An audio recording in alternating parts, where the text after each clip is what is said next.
चलिए, नमस्कार प्यारे साथियों, जय श्री महाकाल। मैं कुमार विनय स्वागत करता हूं आप सभी का आपके अपने रोजगार विद अंकित के इस ऑनलाइन प्लेटफॉर्म पर।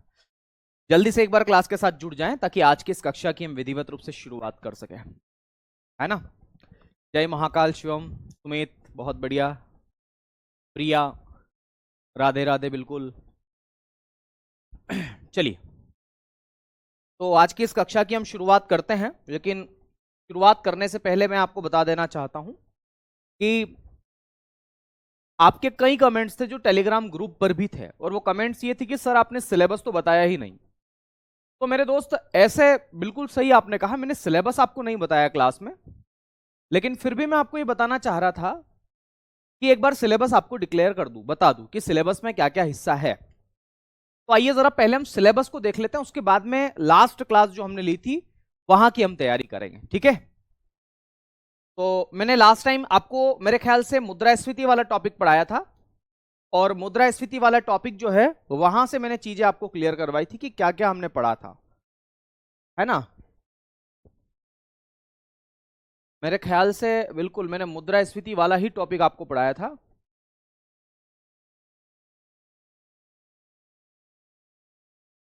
ठीक है ना, मेरे ख्याल से हाँ बिल्कुल मुद्रास्फीति वाला ही मैंने करवाया था आप लोगों को। और जहां तक मुझे लगता है कि ये सब चीजें मैं आपको पढ़ा चुका था, मुद्रास्फीति क्या है और मुद्रास्फीति के क्या क्या कारण हैं, है ना। इससे आगे मुझे आज आपको पढ़ाना था, क्योंकि सैटरडे को आपकी क्लास नहीं हुई थी, है ना। सैटरडे को आपको मॉक मिल गए थे, मॉक टेस्ट मिल गए थे, ठीक है। ये सैटरडे की क्लास है, तो मैं इसको कंटिन्यू करूंगा, लेकिन उससे पहले मैं आपको ये बताना चाहता हूं, सुनना मेरी बात को, मैं जो कह रहा हूं मैं आपको ये बताना चाहता हूं कि इसका सिलेबस क्या है, क्योंकि कई आपके साथ बहुत सारे कमेंट्स थे। तो हम सबसे पहले इसके पाठ्यक्रम की बात कर लेते हैं, हम इसके पाठ्यक्रम की बात कर लेते हैं, है ना। चलो पाठ्यक्रम की हम बात कर लेते हैं। पाठ्यक्रम का मतलब क्या है? सिलेबस। तो इसके सिलेबस में हमें किन किन चीजों का ध्यान रखना है, या कौन कौन सी चीजें हम पढ़ेंगे और कितना समय हमको इसमें लगेगा पढ़ने में। पहले मैं इस चीज का डिस्कशन आपसे कर देता हूं, क्योंकि सबके व्यक्तिगत रूप से जवाब देने से अच्छा है कि मैं सिलेबस बता ही दूं, है ना। जब मैं आपको बता चुका हूं कि सिलेबस जो है हम लोगों ने नहीं बताया है, पहले हम पार्ट कर लेते हैं, उसके बाद सिलेबस को देख लेंगे, लेकिन आपको भी एक आइडिया रहेगा कि सिलेबस में क्या क्या चीजें हैं, तो वो ठीक रहेगा, ज्यादा आसान रहेगा। तो देखो पाठ्यक्रम में क्या क्या चीजें हैं, जरा मैं उसकी बात करूं मेरे दोस्त। तो आप यहां पर देखेंगे, मैं पाठ्यक्रम आपको बता देता हूं क्या क्या है। दरअसल इसका जो सिलेबस है उसमें क्या क्या चीजें आपको देखने को मिलती है। तो देखो, एक पॉइंट, आर्थिक क्षेत्र से संबंधित क्वेश्चन आपकी परीक्षा में आते हैं। आर्थिक क्षेत्र, जिसे आप सेक्टर्स ऑफ इकोनॉमी के नाम से जानते हैं, अंग्रेजी में इसे किस नाम से जाना जाता है? Sectors of economy, sector of economy या सेक्टर्स ऑफ इकोनॉमी। इकोनॉमी के मुख्य रूप से 3 क्षेत्र हैं, और देखा जाए तो 5 क्षेत्र आप इसे कह सकते हैं। आवाज नहीं आ रही अब? ठीक है, चलो दूसरी बात, जब सेक्टर्स ऑफ इकोनॉमी के बाद में हमने जो चीज पढ़ी थी वो थी अर्थव्यवस्था के प्रकार। तो सवाल यहां से भी पूछे गए हैं, मिश्रित अर्थव्यवस्था, है ना, कौन सी अर्थव्यवस्था होती है, कैसी अर्थव्यवस्था होती है, मिश्रित अर्थव्यवस्था की विशेषता क्या है। तो अर्थव्यवस्था के प्रकार, अर्थव्यवस्था के प्रकार यानी कि types of economy, types of economy. आपने सुना होगा ना, ओपन इकोनॉमी, क्लोज्ड इकोनॉमी, फिर आपने सुना होगा समाजवादी सोशलिस्टिक इकोनॉमी, पूंजीवादी अर्थव्यवस्था, मिक्स्ड इकोनॉमी। ये सब क्या है उसके बारे में यहां पर डिस्कशन किया गया। फिर अगली बात करते हैं, हम लोगों ने करी भी है मुद्रा की। मुद्रा, मुद्रा का मतलब क्या होता है? मनी बोलते हैं, मनी। तो मुद्रा से ये कॉन्सेप्ट निकलता है मुद्रास्फीति, जिसे हम अभी पढ़ भी रहे हैं, है ना, और आज ये खत्म भी हो जाएगा, है ना। मुद्रास्फीति बोलते हैं इसको, अंग्रेजी में इन्फ्लेशन बोलते हैं। इसी को महंगाई के नाम से भी जाना जाता है, महंगाई। अच्छा, मुद्रा से ही जुड़ा हुआ कॉन्सेप्ट है अवमूल्यन। आपने सुना है अवमूल्यन, डिवैल्यूएशन क्या होता है? हाँ बेटा, अवमूल्यन, अवमूल्यन अवमूल्यन, डिवैल्यूएशन, डिवैल्यूएशन के नाम से आप इसे जानते हैं, अवमूल्यन कह देते हैं इसको। किस नाम से जाना जाता है? अवमूल्यन के नाम से जाना जाता है, ओके। अवमूल्यन के बाद में एक शब्द आपको देखने को मिलेगा, इसी में देखना, उसमें हम पढ़ेंगे विमुद्रीकरण। विमुद्रीकरण जिसे आप नोटबंदी के नाम से भी जानते हैं। तो विमुद्रीकरण का मतलब नोटबंदी होता है। अवमूल्यन डिवैल्यूएशन, डीमोनिटाइजेशन आप इसे कहते हैं। और एक और शब्द होता है मेरे साथियों, याद रखना है उस शब्द को भी, और वो शब्द आपका होता है, ये दो तो मुख्य शब्द हैं आपके, है ना, विमुद्रीकरण हो गया, अवमूल्यन हो गया, इसको जरूर आप याद रखें, बस इतना ही है ना। इसके आगे की चीजों को हम देखते हैं। जब ये टॉपिक हमारा कंप्लीट हो जाएगा, मुद्रास्फीति भी, तब देखो मुद्रास्फीति से कनेक्टेड है बैंक। तो मुद्रास्फीति को पढ़ने के बाद में फिर हम बैंक पढ़ेंगे, और बैंक में सभी बैंकों के बारे में बात करेंगे, जैसे RBI, that is the most important part, परीक्षा में बहुत सारे सवाल आए भाई साहब। इसके अलावा अन्य बैंक, तो ये नाबार्ड, सिडबी, एक्सिम, एनएचबी, है ना, जितने भी बैंक हैं वो सब आपको यहां पर देखने को मिलेंगे। तो बैंकिंग वाला चैप्टर हम बैंकिंग वाले चीजों में पढ़ेंगे। तो बैंक आपको यहां पर मैं पढ़ाने वाला हूं, बैंक। ओके, आ गई बात समझ में। बैंक के बाद में फिर मैं आपको जो पढ़ाने वाला हूं चैप्टर, वो कौन सा है आपका, तो याद रखिएगा, वो है 5 ईयर प्लान, पंचवर्षीय योजना। 5 ईयर प्लान, पंचवर्षीय योजना से भी सवाल आए हैं। इसके अलावा हम बात करेंगे नीति आयोग, योजना आयोग, नीति आयोग, योजना आयोग, एनडीसी, नेशनल डेवलपमेंट काउंसिल, और आपका एक और आयोग है मेरे साथियों, वित्त आयोग, फाइनेंस कमीशन, एफसी, मैं शॉर्ट फॉर्म में लिख रहा हूं। तो इन सब आयोगों के बारे में हम लोग पढ़ लेंगे। आ गई बात समझ में, ये आयोग हम पढ़ लेंगे। जब ये आयोग हम पढ़ेंगे, उसके बाद में फिर क्या क्या देखेंगे, तो जब ये आयोग हम पढ़ लेंगे, उसके बाद में फिर कौन सा पार्ट पढ़ेंगे, तो फिर हम पढ़ेंगे मेरे साथियों नेशनल इनकम। ये नेशनल इनकम ना थोड़ा कॉन्सेप्ट इसमें ज्यादा है, बाकी आपको कुछ याद भी इसमें करना पड़ेगा, इसलिए इसको लेट ले रहा हूं थोड़ा सा। ठीक है, हाँ जी, हाँ जी, बिल्कुल बिल्कुल, पंजी बाजार भी आपको पढ़ा देंगे शीतल, परेशान मत होइए, है ना। नेशनल इनकम की हम बात करें, नेशनल इनकम के बाद में फिर हम पढ़ाएंगे मेरे साथियों इसके अंदर आपको, है ना, बजट, बजट वाला टॉपिक। क्योंकि कई सवाल आते हैं कि बताओ शिक्षा मंत्रालय के लिए कितना बजट पेश किया गया, है ना, प्रस्तुत किया गया, ग्रामीण विकास को बढ़ावा देने के लिए सरकार ने कौन सी योजना चलाई इस बजट में, है ना, बजट में मुद्रा योजना के अंतर्गत ऋण की सीमा, केसीसी की सीमा, ऐसे सवाल आते हैं। तो बजट के कुछ पॉइंट्स है, उनको हम देखेंगे, है ना। तो बजट वाला टॉपिक हो गया। बजट के बाद में, अच्छा, इसमें एक चीज मैं आपको बता दूं कि जनगणना वाला टॉपिक भी मैं ही आपको पढ़ाऊंगा। जनगणना, जनगणना का मतलब क्या है, सेंसस। सेंसस आपको ज्योग्राफी में पढ़ा दिया गया है कि सेंसस, एक बार बताना, ज्योग्राफी में पढ़ा दिया गया आपको सेंसस? अगर ज्योग्राफी में नहीं पढ़ाया गया होगा तो फिर मैं यहां पढ़ाऊंगा, ठीक है भाई। तो ज्योग्राफी में अगर नहीं पढ़ाया गया होगा तो फिर सेंसस मेरी जिम्मेदारी है, वो मैं पढ़ाऊंगा सेंसस को। तो सेंसस में आपको पढ़ाऊंगा, इसके अंदर नेशनल इनकम हो गया, बजट हो गया, फिर लिखेंगे पूंजी बाजार, पूंजी बाजार, कैपिटल मार्केट, है ना, जिसमें शेयर मार्केट और ये सब चीजें हम लोग देखेंगे। ओके, तो पूंजी बाजार वाली चीजें भी यहां पर मैं आपको कवर कराने वाला हूं। आपने सुना होगा ना डीमेट अकाउंट क्या होता है ना, बिग बुल बियर, ऐसे शब्द आपने जरूर सुने होंगे इसके अंदर। तो ऐसे सवालों को भी मैं आपको यहां पर करवाऊंगा सोल्व, कि किस तरीके से यहां से आपके सवाल बनते हैं और कैसे कैसे सवाल देखने को आपको मिलेंगे। ओके, कोई दिक्कत?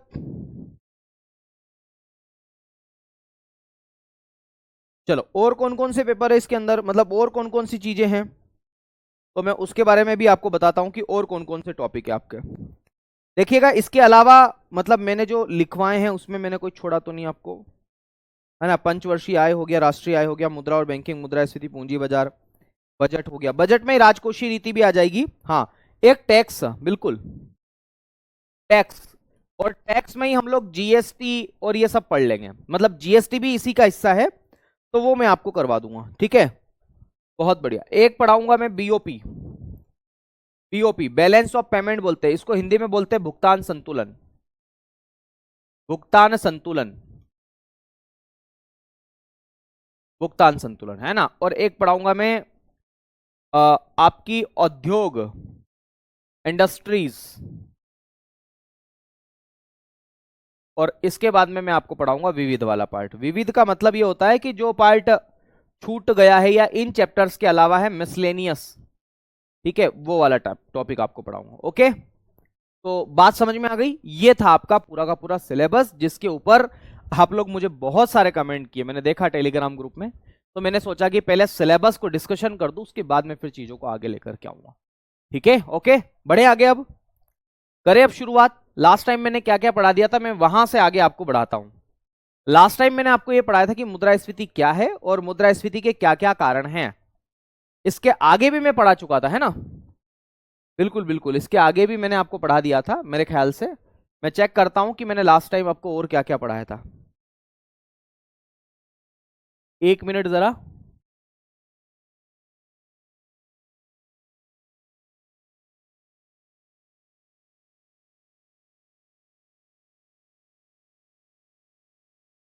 एक मिनट, है ना? मैं इस ये गलत क्लास अपलोड हो गई है।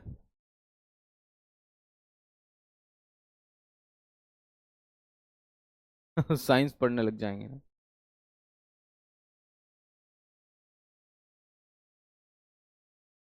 है ना? इसके साथ में मैंने क्या क्या पढ़ा दिया था, एक मिनट, मुझे पुरानी पीडीएफ आप लगा लेने दीजिए। क्या होता है ना, बहुत सारी क्लासेस होती है ना, तो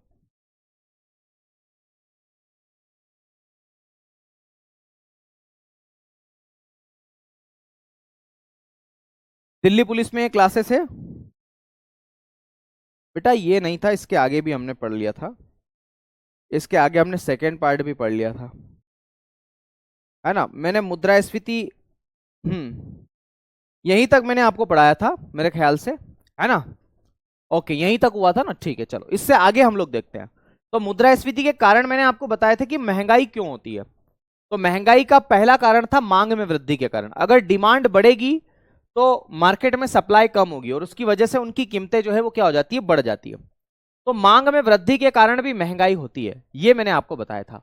अच्छा, मांग क्यों बढ़ती है? मांग बढ़ने के क्या क्या कारण, डिमांड क्यों बढ़ती है? तो डिमांड बढ़ने के बहुत सारे कारण है। एक कारण तो यह है कि अगर किसी व्यक्ति की सैलरी बढ़ जाए तो भी डिमांड बढ़ जाएगी, ठीक है।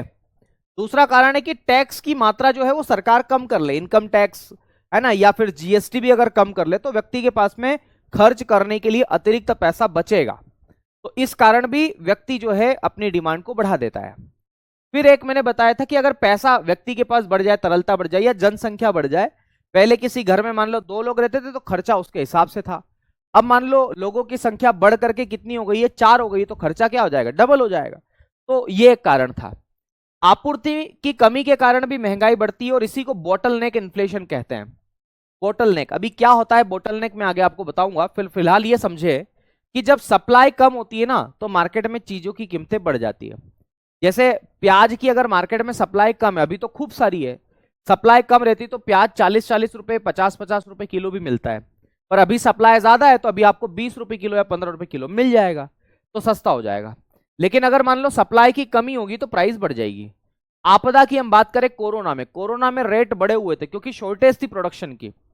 तो प्रोडक्शन की शॉर्टेज के कारण हर व्यक्ति को चाहिए दाल चीनी और ये सब अपने घर के अंदर एडवांस चीजें वो रख रहा है, तो वो कहां से लाएगा पैसा, है ना? तो कीमतें वो बढ़ा लेगा, दुकानदार भैया जो है मार्केट देखने के बाद में क्या करेगा, चीजों को बढ़ा देगा कि यार हम तो महंगी बेचेंगे। दूसरा है बाढ़। बाढ़ को आप लोग किस नाम से जानते हैं, तो फ्लड के नाम से जानते हैं। और तीसरा है भूस्खलन। चौथा है युद्ध। अभी यो युद्ध चल रहा है हमारा पाकिस्तान के साथ, अब तो नहीं हो रहा है, बंद हो गया, सीज फायर हमने कर लिया। तो याद रखना, ये जो युद्ध है ना, ये भी कहीं ना कहीं देश की इकोनॉमी को खत्म करता है, ये भी महंगाई को बढ़ाता है। अभी पाकिस्तान की हालत बहुत ज्यादा खराब होगी।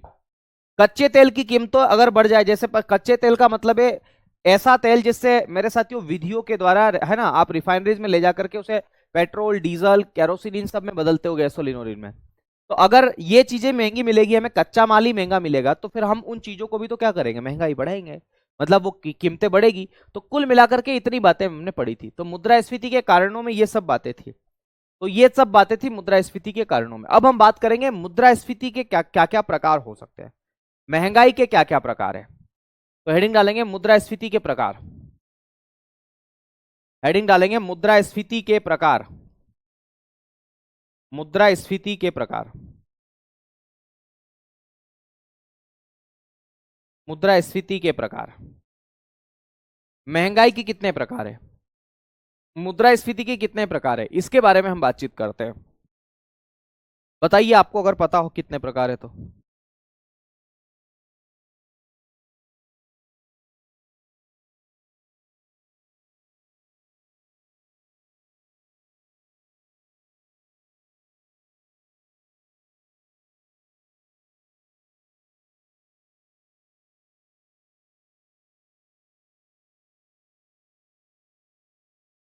ठीक है बड़े, तो देखो मुद्रास्फीति के प्रकार कौन कौन से होते हैं।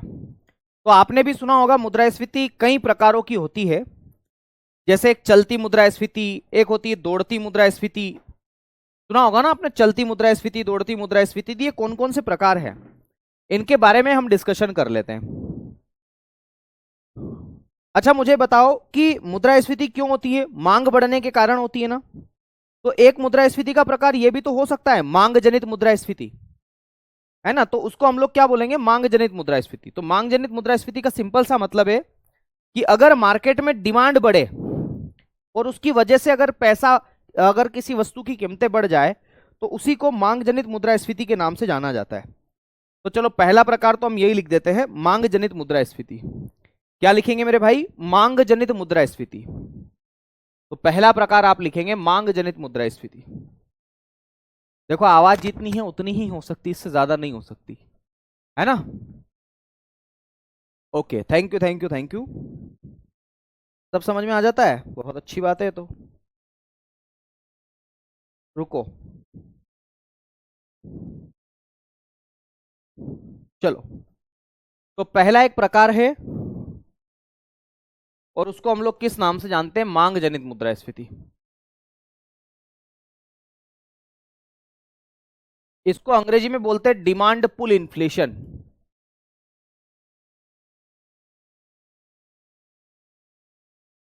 क्या बोलते हैं इसे,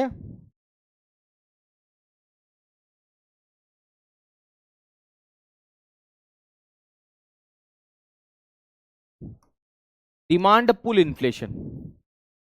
इसको बोलते हैं मांग जनित मुद्रास्फीति। क्या बोलते हैं, डिमांड पुल इन्फ्लेशन। और इसका मतलब क्या होता है, सिंपल सा इसका मतलब मैं आपको बताता हूं कि अगर किसी भी वस्तु की मांग बढ़ेगी तो उसकी कीमतें बढ़ जाएगी। तो इससे क्या होगा, एक मुद्रास्फीति का निर्माण होगा जिसे आप मांग जनित मुद्रास्फीति के नाम से जानते हो। तो इसके अंदर आप लिखेंगे सिंपल सी परिभाषा में कि मांग बढ़ने से, डिमांड बढ़ने से या मांग में वृद्धि से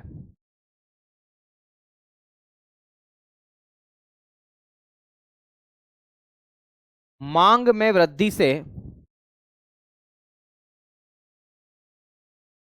कीमतों में होने वाली वृद्धि, मांग में वृद्धि से कीमत यानी कि प्राइस, कीमतों में होने वाली वृद्धि,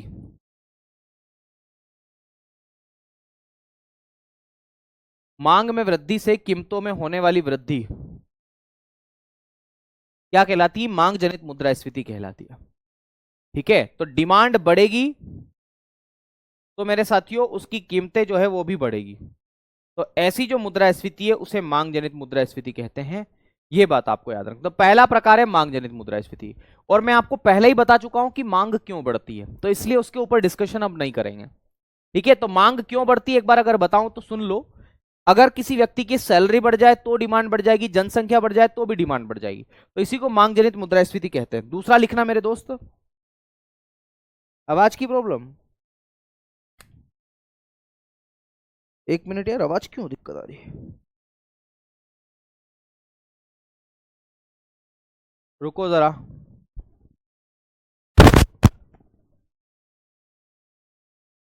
मुझे ऐसा लग रहा है बेटा तुम्हारे ही फोन में दिक्कत है। ठीक है ना आवाज तो ऐसे।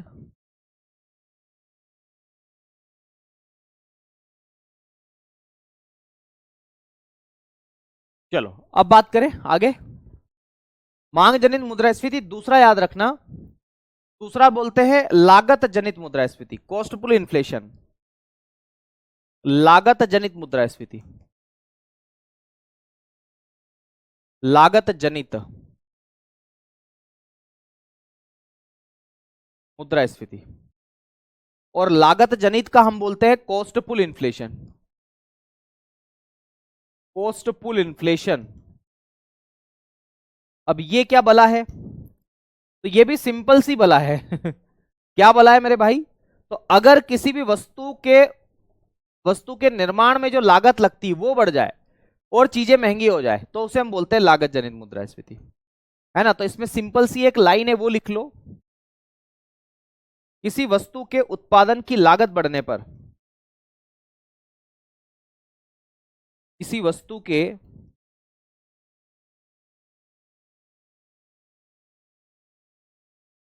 की लागत बढ़ने पर, किसी वस्तु के उत्पादन की लागत बढ़ने पर कीमतों में होने वाली वृद्धि, कीमतों में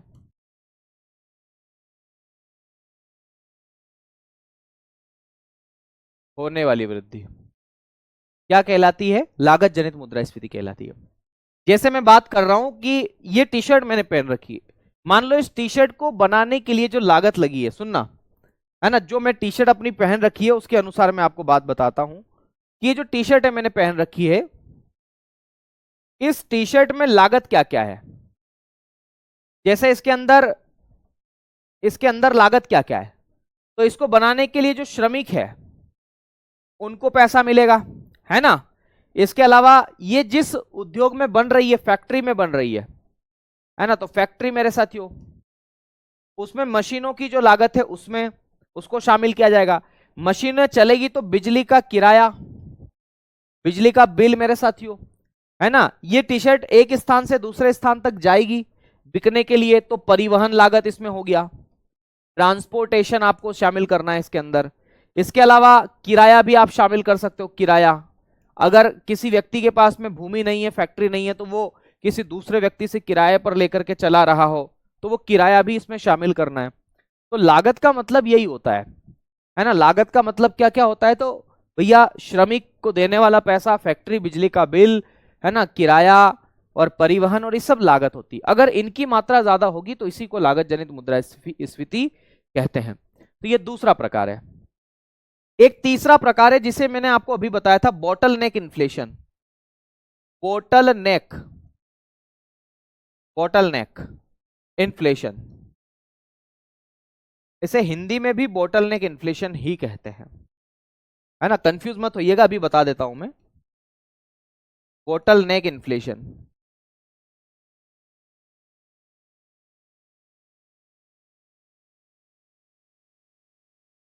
बॉटल नेक इन्फ्लेशन। देखो, आपने पानी की बोतल देखी है? मैं आपको बताता हूं कैसी होती है। पानी की बोतल कुछ ऐसी होती है, ये आगे का ढक्कन, ये कोई और बोतल मत समझ लेना, ये पानी की ही बोतल है। अगर मेरी बात को सुनना, अगर ये ढक्कन है, ये इसकी गर्दन है, अगर यहां पर सप्लाई रुक जाए, यहां पर ब्लॉक हो जाए, अगर यहां पर ब्लॉक हो जाए, इधर मार्केट में ये सप्लाई है, मान लो ये टमाटर है, ये टमाटर है, अंदर रखे हुए हैं बहुत सारे टमाटर स्टोर करके, लेकिन अगर इसकी गर्दन में ही मेरे साथियों कोई दिक्कत आ जाए कि यहां से चीजें बाहर निकल ही नहीं पा रही, सप्लाई ही नहीं हो पा रही है, तो मुझे बताओ इस नेक में ब्लॉक आने से मार्केट में सप्लाई क्या हो जाएगी? रुक जाएगी, है ना, रुक जाएगी, जिसकी वजह से वह चीजें जो है वो क्या हो जाएगी? महंगी हो जाएगी। अगर टमाटर अंदर ही है, बाहर नहीं आ रहे मार्केट में, उसकी सप्लाई रुकी हुई है, तो आपको पता होगा कि मेरे दोस्त उस टमाटर की कीमत जो है मार्केट में क्या हो जाएगी? ज्यादा हो जाएगी। तो इसी को बॉटल नेक इन्फ्लेशन कहते हैं। क्या बोलते हैं इसे? बॉटल नेक इन्फ्लेशन। तो बॉटल नेक इन्फ्लेशन में शानदार सी परिभाषा क्या हो सकती है? तो इसमें लिखेंगे, सप्लाई में कमी के कारण, सप्लाई में कमी के कारण, सप्लाई में कमी के कारण वस्तुओं की कीमतों में होने वाली वृद्धि, वस्तुओं की कीमतों में होने वाली वृद्धि,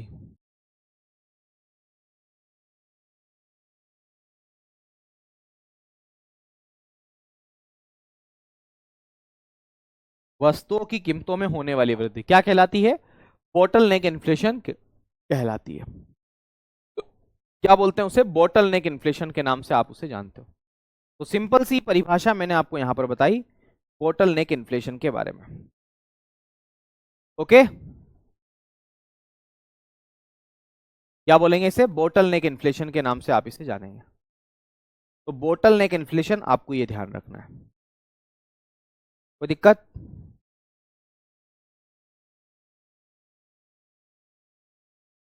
चलो अगला लिखेंगे। अगला कौन सा है जरा वो देखना। अगला है संरचनात्मक मुद्रास्फीति, स्ट्रक्चरल इन्फ्लेक्शन, इन्फ्लेशन, है ना। तो अगला हेडिंग डालेंगे संरचनात्मक मुद्रास्फीति। क्या बोलेंगे? संरचनात्मक मुद्रास्फीति, स्ट्रक्चरल इन्फ्लेशन, चौथा।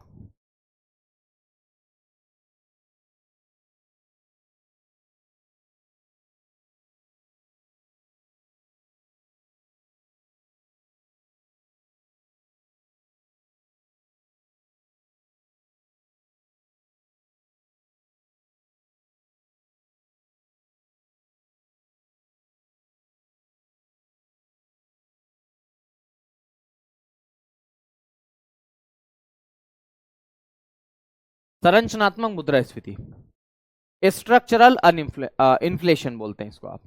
ये क्या होती है? तो किसी भी देश की इकोनॉमी में याद रखना, अगर संरचनात्मक प्रकार की किसी भी प्रकार की कोई कमी है और उससे मेरे साथियों अगर कीमतें बढ़ती है तो इसी को बोलते हैं संरचनात्मक मुद्रास्फीति। तो लिखेंगे किसी अर्थव्यवस्था में, किसी अर्थव्यवस्था में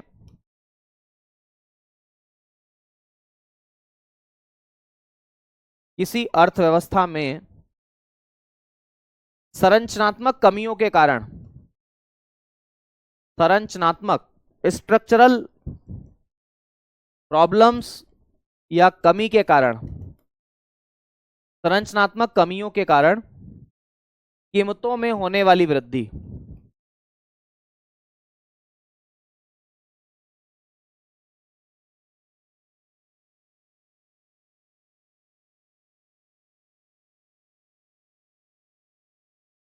अंग्रेजी में लिखेंगे price increasing due to structural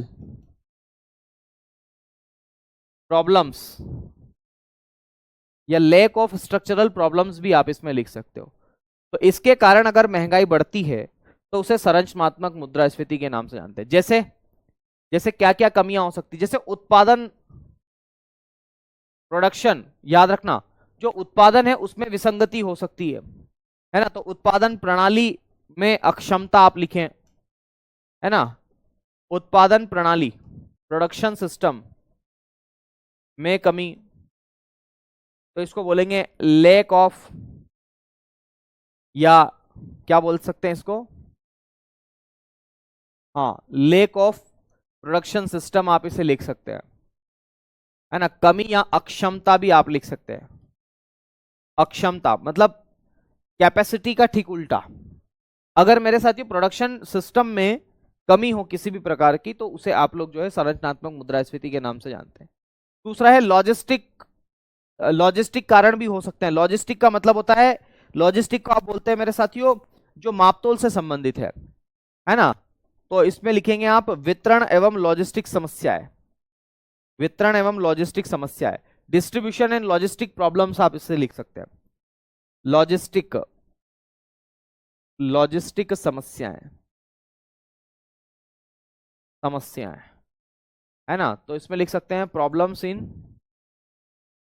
problems in logistic and distribution, logistic and distribution. Okay, चलो तीसरा क्या लिखेंगे? संरचनात्मक में तीसरा आपको क्या लिखना है? एक तो लैक ऑफ प्रोडक्शन सिस्टम आप इसे लिख सकते हैं, या इनसफिशियंसी या इफिशियंसी नहीं है इसमें, ये भी आप लिख सकते हो। बहुत बढ़िया। अब आगे लिखेंगे मेरे साथियों और क्या क्या हो सकता है। बहुत बढ़िया, क्या बात है जी, बिल्कुल राधा, बिल्कुल हो सकता है ना। बिल्कुल आपने सही बताया। राधा कह रही है कि सर ये मंडी की जो समस्या है ये भी तो इसमें आएगी। बिल्कुल ठीक है, बिल्कुल बिल्कुल आपने सही बताया। हाँ हाँ, आसानी से, बिल्कुल बिल्कुल, कोई दिक्कत नहीं। ठीक है, गवर्नमेंट की जो पॉलिसी है उसमें भी तो प्रॉब्लम हो सकती है ना, बिल्कुल हो सकती है। तो तीसरा लिखेंगे सरकारी नीतियों में कमी, या सरकारी नीतियों का पालन नहीं होता है, तो भी ऐसा होता है, सरकार नीति तो बना देती है लेकिन कोई मतलब उसको लागू नहीं होती ठीक ठाक तरीके से। तो सरकारी नीतियों, गवर्नमेंट पॉलिसीज जो है में कमी या नीतियों का अनुपालन, ऐसा भी लिख सकते हो, अनुपालन भी लिख सकते हो। अगर उसको कोई फॉलो नहीं कर रहा है तो भी कहीं ना कहीं तो इन्फ्लेशन बढ़ेगी ना, सरकार तो चाहेगी कि भैया इन्फ्लेशन ना बढ़े, वो जितने कोशिश करेगी उतना तो करेगी करेगी ना। तो ये मुद्रास्फीति के प्रकार मैंने आपको बताया। चलो कुछ अन्य प्रकार है वो लिख लो। अन्य प्रकार, अन्य प्रकार, तो कुछ इसके अन्य प्रकार है, और अन्य प्रकार को मैं आपको बताऊंगा एक उदाहरण से कि जब बच्चा पैदा होता है तो क्या करता है। अन्य प्रकार है ना, एक बच्चे का एग्जाम्पल दे रहा हूं मैं, चिल्ड्रन का एक एग्जाम्पल दे रहा हूं, बच्चे का उदाहरण आपको याद हो जाएगा, ये लिख लेना, बच्चा का उदाहरण। मुझे एक बात बताओ, बच्चा पैदा होता है तो क्या करता है। तो बच्चा पैदा होता है तो रोता है, बिल्कुल सही बात है है ना। अरे मुकेश, बच्चा पैदा होएगा तो रोएगा, नहीं रोएगा तो फिर टेंशन हो जाएगी डॉक्टर को भी और माँ को भी कि रो क्यों नहीं रहा है। फिर माँ रो, ये बच्चे रो, वो रोता है तब माँ हंसती है, चलो चलो चलो ठीक है, सब ठीक है ना गजब, है ना। देखो, बच्चा पैदा होगा तो रोएगा, बिल्कुल, रोने के बाद बताओ, रोने के कुछ समय बाद ना, मतलब बच्चा ऐसे तो लेटा ही रहेगा, लेकिन जब थोड़ा और बड़ा हो जाएगा तो फिर वो ऐसे है ना, घुटने के बल पे है ना रेंगेगा। तो पहला प्रकार लिखना रेंगती मुद्रास्फीति। क्या लिखोगे, रेंगती मुद्रास्फीति। तो रेंगती मुद्रास्फीति, और रेंगने को हम लोग बोलते क्रीपिंग। क्या बोलते, क्रीपिंग, क्रीपिंग इन्फ्लेशन। तो रेंगती मुद्रास्फीति यानी कि क्रीपिंग इन्फ्लेशन। ओके, दूसरा याद रखना, बच्चा रेंगेगा, रेंगने के बाद में फिर क्या करेगा, थोड़ा और बड़ा हो जाएगा, बड़ा हो जाएगा, तो रेंगने के बाद फिर कूदेगा थोड़ी ना, चलेगा ना भाई, दौड़ेगा भी नहीं। तो दूसरा लिखना चलती मुद्रास्फीति, चलती मुद्रास्फीति, चलती मुद्रास्फीति, और इसको अंग्रेजी में बोलते हैं वॉकिंग इन्फ्लेशन।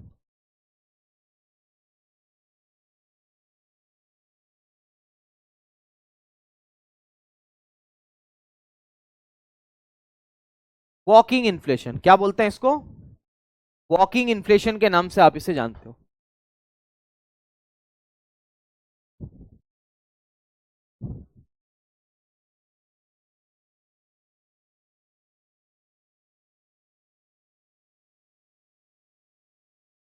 वॉकिंग, है ना, वॉकिंग बोलते हैं, वॉकिंग।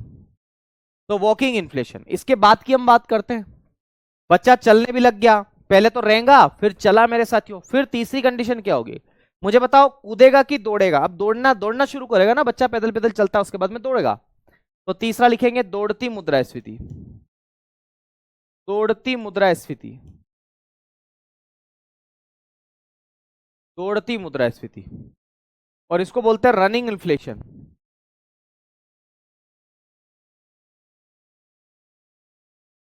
रनिंग इन्फ्लेशन, दौड़ती मुद्रास्फीति, दौड़ेगा, और दौड़ने के बाद में फिर क्या करेगा मेरे साथियों, दौड़ने के बाद में फिर क्या करेगा, कूदेगा, कूदेगा। तो लिखेंगे कूदती मुद्रास्फीति, कूदती, और कूदती को हम लोग क्या बोलते हैं, जंपिंग, इसको गैलोपिंग भी बोलते हैं। तो आप याद रखना जंपिंग इन्फ्लेशन, जंपिंग इन्फ्लेशन।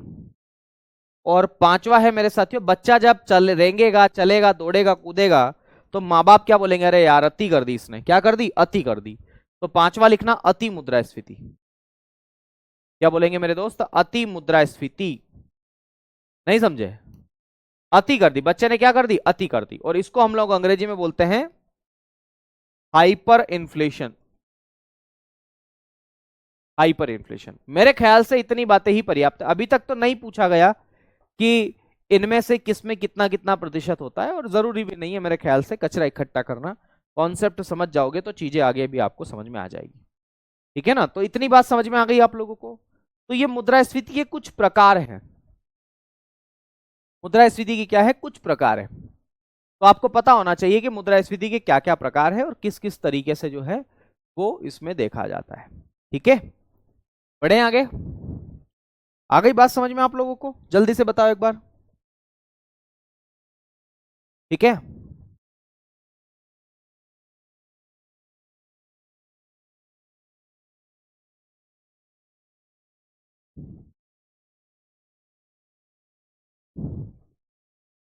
बहुत बढ़िया। चलो अगली बात करते हैं।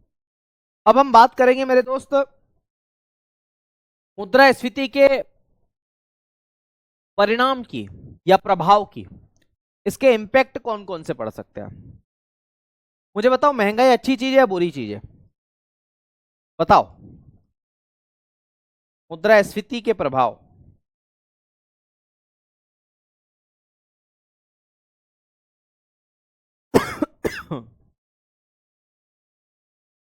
इंपैक्ट। महंगाई अच्छी चीज है कि बुरी चीज है, ये बताओ। महंगाई अच्छी चीज है या बुरी चीज है, ये बताओ। मतलब महंगाई अच्छा, महंगाई होना चाहिए या नहीं होना चाहिए, मैं आपसे ये पूछ रहा हूं। भाई सवाल क्या बनेगा, मैं आपसे सिंपल सा एक प्रश्न कर रहा हूं कि महंगाई अच्छी चीज है या बुरी चीज है, मुझे इसका जवाब दीजिए आप। मैंने आपसे ये नहीं पूछा, है ना। बहुत बढ़िया।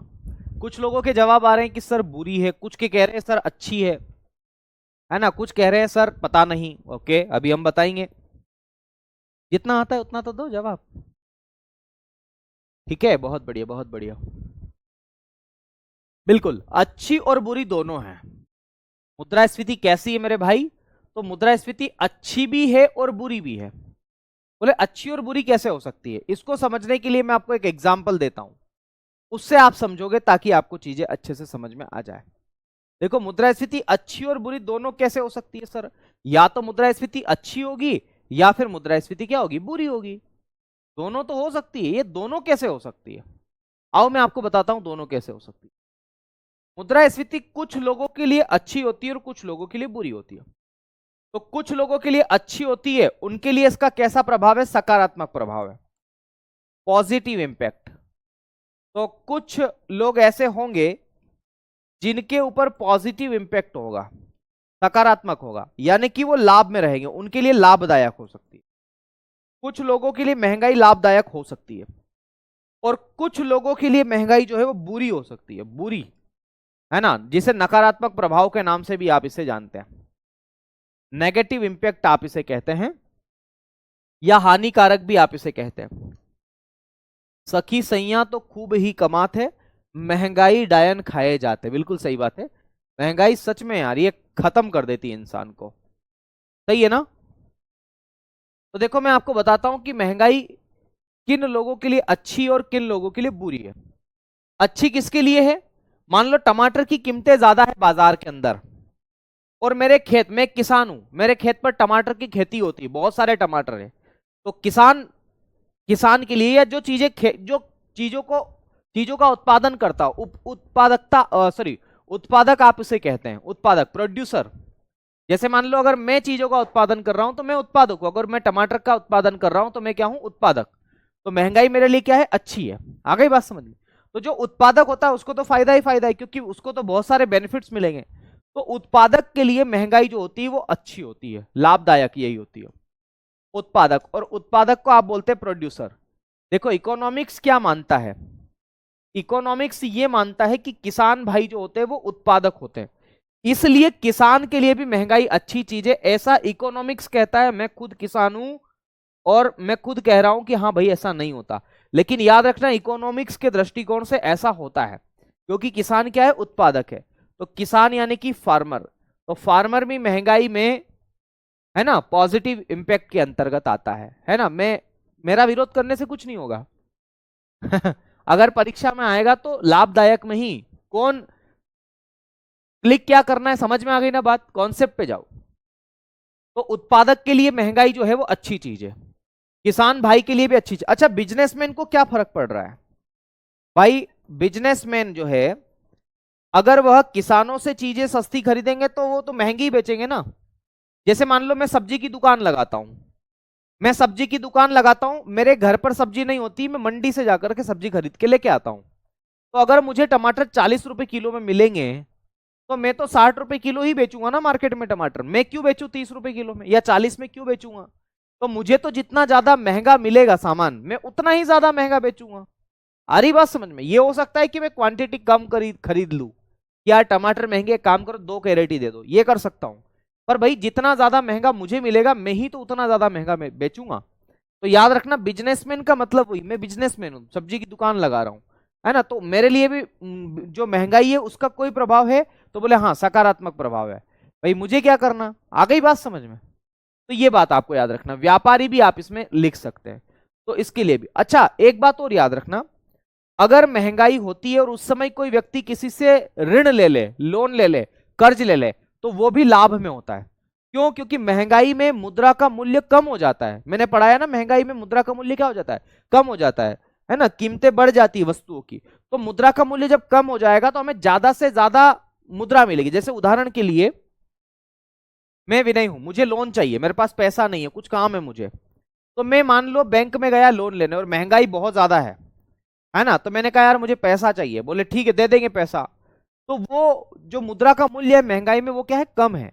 तो मुझे उन्हें उन्हें क्या करना पड़ेगा? मुझे ज्यादा से ज्यादा मुद्रा देनी पड़ेगी। तो मैं लोन लूंगा ना, मैं ऋण ले रहा हूं, मैं ऋणी हूं, ऋणी।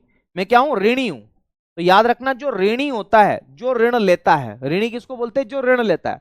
इसे अंग्रेजी में बोलते हैं डेबिटर्स।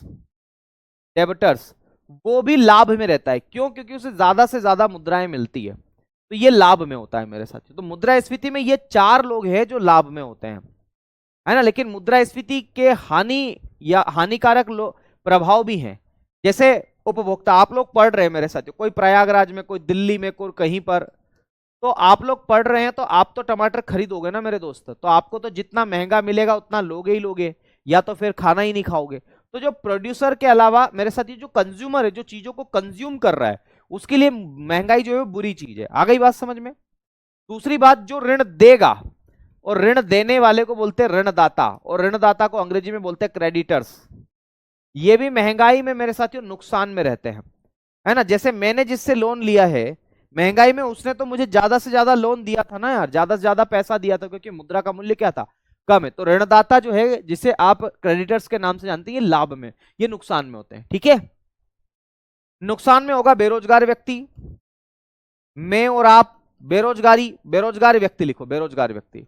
तो बेरोजगार व्यक्ति जो है वो भी नुकसान में होगा, बेरोजगार व्यक्ति। अगला लिखना गरीब व्यक्ति, अरे भाई उसके पास तो ऑलरेडी पैसा नहीं है ना। तो जो गरीब व्यक्ति है महंगाई में और क्या करेगा? तो मेरे साथियों और खराब स्थिति होगी, है ना।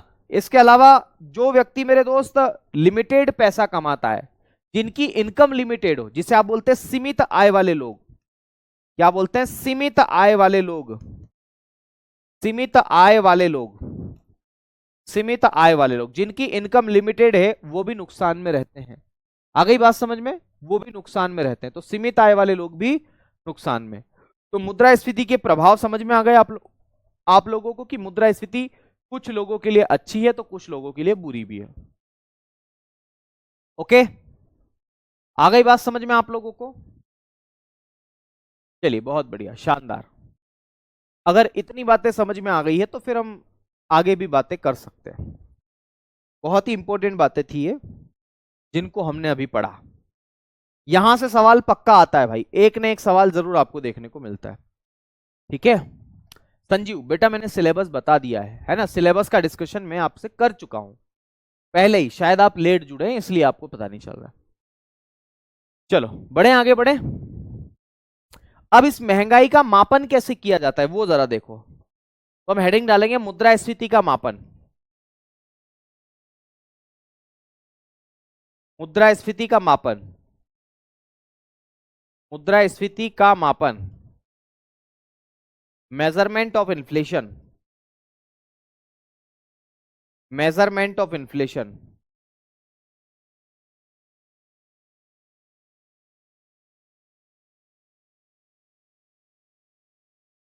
इसका मेजरमेंट कैसे किया जाता है?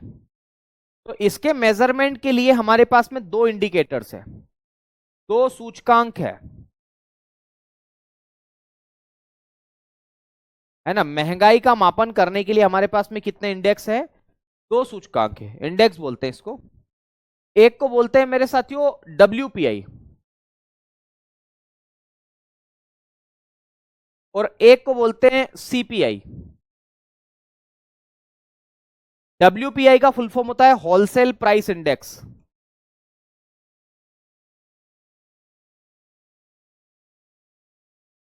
इसको बोलते हैं थोक मूल्य सूचकांक।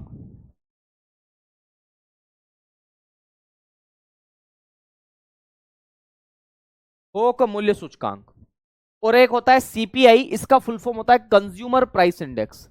क्या बोलते हैं इसे? कंज्यूमर प्राइस इंडेक्स के नाम से आप इसे जानते हैं। तो याद रखना है, कंज्यूमर प्राइस इंडेक्स, इसे बोलते हैं उपभोक्ता मूल्य सूचकांक। उपभोक्ता मूल्य सूचकांक, ठीक है। तो इन दोनों के बारे में अब हम कल पढ़ते हैं कि ये दोनों क्या चीज होती है, WPI क्या है और CPI क्या है। ये दोनों की दोनों बातें इंपॉर्टेंट है ना।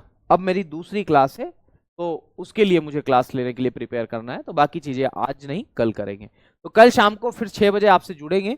तब तक के लिए दीजिए मुझे इजाजत। शुक्रिया, धन्यवाद, जय महाकाल, राधे राधे। कल आपसे मुलाकात करते हैं नए टॉपिक के साथ में, ठीक है। और टॉपिक क्या पढ़ेंगे कल हम? तो कल हम ये वाला टॉपिक पढ़ने वाले, अरे सॉरी, कल हम क्या पढ़ेंगे? तो कल हम अवमूल्यन पढ़ेंगे। अवमूल्यन के बाद में हम लोग विमुद्रीकरण पढ़ेंगे, है ना। तो कल ये टॉपिक हम पढ़ेंगे। चलिए आज के लिए इतना ही। शुक्रिया, धन्यवाद, जय महाकाल, राधे राधे।